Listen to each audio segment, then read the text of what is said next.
Hello friends, welcome to Beena's kitchen. आज हम बनाने वाले मूली और बेसन का बहुत ही ज़्यादा टेस्टी सा नाश्ते की रेसिपी। इसे आप सुबह के नाश्ते में बना के खाएं। ये खाने में बहुत ही ज़्यादा टेस्टी होता है। इसके लिए हमने यहाँ पे मूली को अच्छी तरह से धो करके छील लिया है। यहाँ पे हम आटा लगा करके तैयार करेंगे। 2 कप हमने यहाँ पे गेहूँ का आटा लिया है। थोड़ा सा नमक डाल लेते हैं। अब हम इसमें 2 चम्मच ऑयल डाल लेते हैं। आप ऑयल की जगह घी का यूज़ कर सकते हैं। ऑयल या घी डालने से हमारे जो पराठे बनते हैं वो बहुत ही अच्छे बनते हैं। तो अब हम इन सब को अच्छी तरह से मिला लेंगे। फ्रेंड्स, इसका जो हमें डो बना करके तैयार करना है वो बहुत ज़्यादा सॉफ्ट नहीं होगा और बहुत ज़्यादा हार्ड भी नहीं होगा। हल्का सॉफ्ट रखना है इसे हमें। जैसे कि हम पराठे बनाने के लिए डो बनाते हैं वैसा ही हमें इसे तैयार करना है। तो जैसे हम रोटी बनाने के लिए सॉफ्ट सा आटा लगाते हैं उससे हल्का हार्ड रहेगा, पर बहुत ज़्यादा इसे सख्त नहीं रखना है। तो इस तरह से अब हम इसे अच्छी तरह से मसलते हुए इसे गूँथ लेते हैं। आटा हमारा तैयार हो चुका है। 10 से 15 मिनट के लिए अब हम इसे रख देते हैं ताकि अच्छी तरह से फूल जाए। इसे हमने ढक करके रेस्ट करने के लिए छोड़ दिया है। अब हम यहाँ पे स्टफिंग की तैयारी करते हैं। इसके लिए हमने यहाँ पे मूली को ग्रेट कर लेना है। मूली को हमने अच्छी तरह से धो करके छील लिया है और अब हम इसे अच्छी तरह से ग्रेट करेंगे। फ्रेंड्स, इसे ग्रेट करने के लिए हमने यहाँ पे मोटे वाले ग्रेटर का यूज़ करना है ताकि जो मूली के लच्छे हों वो बिल्कुल अच्छी तरह से निकल के आएँ। तो ये हमने मूली को अच्छी तरह से ग्रेट कर लिया है। फ्रेंड्स, मूली में बहुत ज़्यादा पानी होता है तो इसका जो एक्स्ट्रा पानी है उसे हमें निकाल लेना है।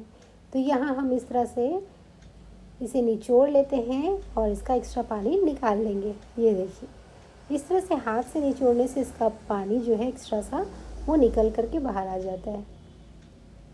आप चाहें तो इस पानी को आप आटे गूँथने के लिए यूज़ कर सकते हैं। तो इस तरह से हमने सारी मूलियों से इसका पानी निकाल लिया है और यहाँ आप देख सकते हैं हमारे जो लच्छे हैं वो तैयार हो चुके हैं। तो चलिए अब चलते हैं हम गैस की तरफ, इसे कुक कर लेते हैं। तो यहाँ पैन में हमने 2 चम्मच ऑयल को गर्म किया है। अब हम इसमें डाल देंगे आधा छोटा चम्मच जीरा, 1/4 चम्मच अजवाइन डाल लेते हैं। ग्रेट किया हुआ अदरक डालेंगे और 1 कटी हुई हरी मिर्च डाल लेते हैं। हरी मिर्च को हमने बिल्कुल बारीक काट लिया है। यहाँ हमने जो अजवाइन का यूज़ किया है वो डाइजेशन में काफ़ी हेल्प करता है और मूली के पराठों में अजवाइन जो है वो जाता ही है। इससे इसका टेस्ट भी अच्छा आता है और ये हमारे हेल्थ के लिए भी काफ़ी अच्छा होता है। तो अब हमने इसमें डाल दिया है आधा छोटा चम्मच धनिया का पाउडर। लो फ्लेम पे हमने इस सबको पका लिया है। ग्रेट किया हुआ हम मूली भी इसमें डाल देते हैं। फ्रेंड्स, मूली को हमें यहाँ पे बहुत ज़्यादा पकाने की ज़रूरत नहीं है। इसे हमने मिक्स कर लिया है। अब हम इसमें कुछ मसाले डाल देते हैं। 1/4 चम्मच हम इसमें डालेंगे आमचूर पाउडर, 1/4 चम्मच हल्दी पाउडर और इसमें हमने आधा छोटा चम्मच लाल मिर्च पाउडर डाला है। स्वाद अनुसार नमक डाल लेते हैं। तो मिर्च अपने टेस्ट के हिसाब से आप इसमें कम ज़्यादा कर सकते हैं। इन सबको मिला लेंगे। तो हमें इसे इतना ही पकाना है जितने में कि मसाला जो है अच्छी तरह से इसमें मिक्स हो जाए। इसे बहुत ज़्यादा हमें कुक नहीं करना है। तो यहाँ हमने अच्छी तरह से इसे मिक्स कर लिया है। अब हम इसमें डाल लेते हैं भुना हुआ बेसन और धनिया का पत्ता। तो ये हमने यहाँ पे धनिया का पत्ता डाल लिया है। और फ्रेंड्स, इसमें हम डाल लेते हैं 3 चम्मच भुना हुआ बेसन। तो ये जो बेसन है उसे भून करके यूज़ करें, तभी इसका जो टेस्ट है वो काफ़ी अच्छा आएगा। तो यहाँ हमने 3 चम्मच बेसन को 3 से 4 मिनट के लिए लो फ्लेम पे पकाया है और इसमें जब खुशबू आने लगा तब हमने इसे निकाल लिया है। तो ये हमने बेसन को डाला है और बेसन को अच्छी तरह से हमने मिक्स कर लिया है। तो ये हमारा स्टफिंग तैयार हो गया है। फ्रेंड्स, बेसन डालने से जो मूली में जो एक्स्ट्रा पानी होता है वो ख़त्म हो जाता है। तो यहाँ हमारा जो स्टफिंग है वो भी ठंडा हो चुका है।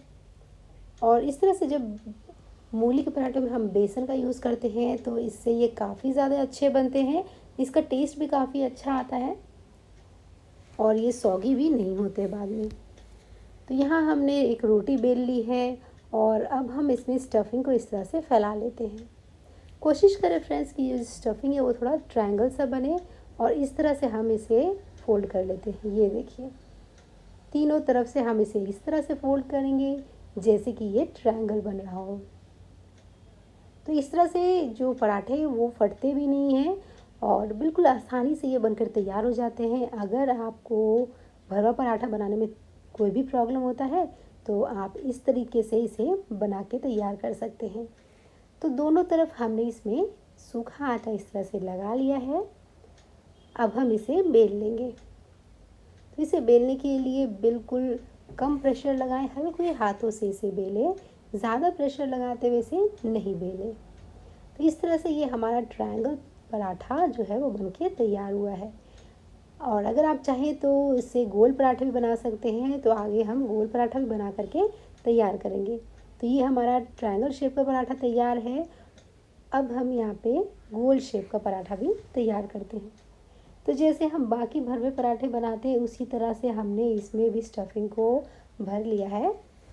तो स्टफिंग आप अपनी पसंद के हिसाब से थोड़ा कम ज़्यादा कर सकते हैं।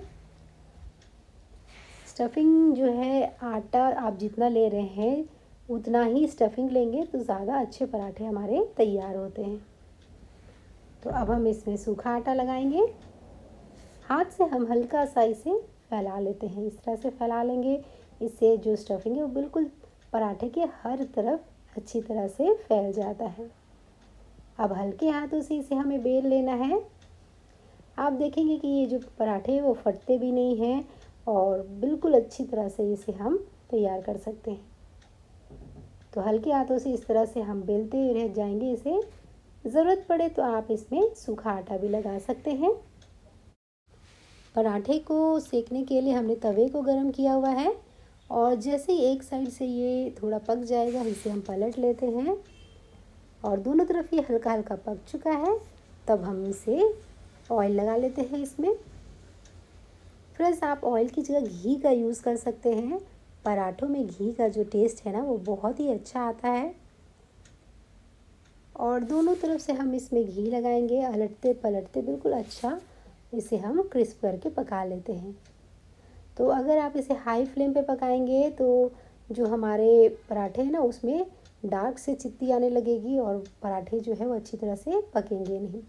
तो आप इसमें मीडियम फ्लेम पे इसे अच्छी तरह से पकाएं और साइड साइड से भी इस तरह से हल्का हल्का प्रेस करते जाएं ताकि साइड में भी ये कच्चा ना रहे। तो ये देख सकते हैं आप कितनी अच्छी तरह से ये हमारा पराठा जो है वो पक करके तैयार हो रहा है और इतनी अच्छी तरह से ये फूलता जा रहा है।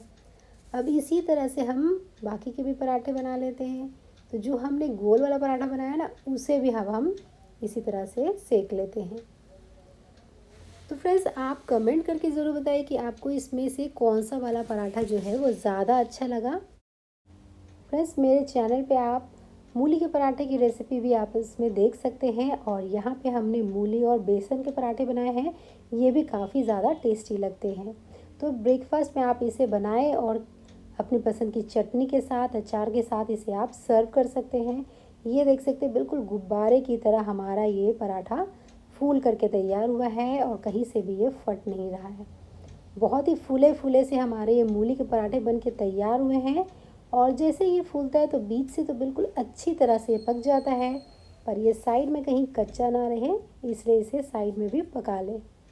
तो ये दोनों तरफ से देख सकते हैं बहुत ही अच्छी तरह से क्रिस्प होकर के पक चुका है।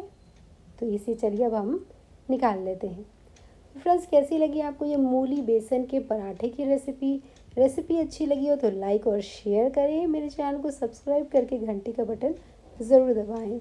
मिलते हैं नेक्स्ट वीडियो पे किसी नई रेसिपी के साथ। Till then, bye bye.